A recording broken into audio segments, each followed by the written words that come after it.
Now, your local weather with the KX Storm Team.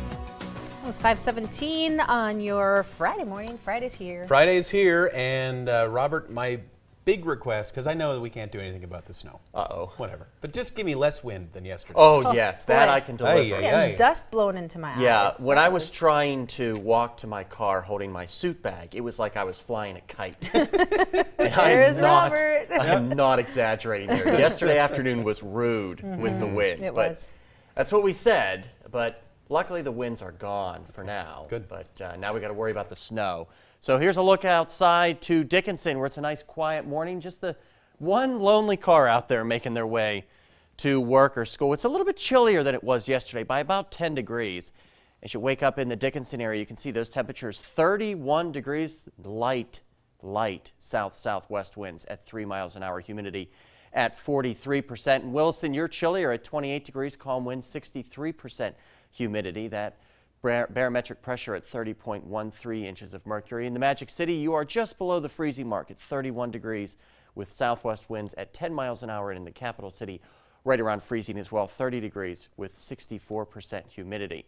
Temperatures elsewhere across the KX region are mostly in the 30s, although we do have some cooler spots like Hettinger still stuck at 20 degrees, but most places in the mid to upper 20s. And temperatures aren't going to go very much higher today, mostly in the 40s and lower 50s here.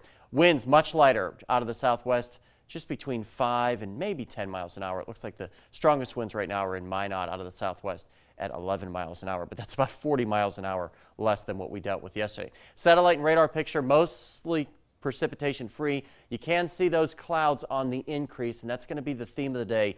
Clouds will slowly increase so that by the time you head home tonight, should be mostly cloudy. And that's ahead of our next weather maker as we put precision cast into motion. You can see there's that rain and some mixing that will take place early in the morning hours tomorrow and throughout the morning on Saturday. A rain-snow mix. Some places may see straight snow for a time before everything changes back to rain. Then we'll get a break in the evening hours of Saturday before our next system moves in. Might be a little bit more potent with that snow. Moves in throughout the day on Sunday. Now, in terms of accumulations, I don't think it's going to be that much. A trace, I think, mostly for this aqua color here, and that includes Bismarck and Dickinson, mostly on the grassy surfaces. Higher amounts to the south, but when I say higher, an inch or two. We'll end up at 58 degrees in the capital city today with those increasing clouds and light winds. Meanwhile, in Minot, pretty much the same story, increasing clouds and light winds. Tonight, we will dip down into the lower 30s with that rain changing to a wintry mix in the Magic City, or in the capital city, excuse me. Meanwhile, in Minot, I don't think you're going to see much precipitation tonight, just mostly cloudy skies with those light east winds. Here's a look at your 5-day forecast for the Williston area. A sloppy weekend, unfortunately. Temperatures cooling off and much colder as we get into the early part of next week. You can see 41 for a high. And in Dickinson, a wet forecast for the next 5 days. Rain to snow a good portion of the weekend. Overnight lows in the 20s. And quickly, here's your extended forecast for the Bismarck area. You can see lots of sloppy weather Saturday and Sunday, guys. There's that wintry mix. Breezy as well on Sunday. And then temperatures stuck in the 40s for the early part of next week. So, will you need your shovel?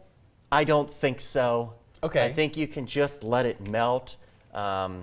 But it's good to have it handy because you never know. I think the highest accumulation is closer to the South Dakota border. Okay, fair enough. Yeah, you should have it handy. That's true. That's just right. being responsible. Right. Thanks, Robert. When we return this morning on Good Day Dakota. Learn how researchers are trying to improve North Dakota's soil. We'll be right back.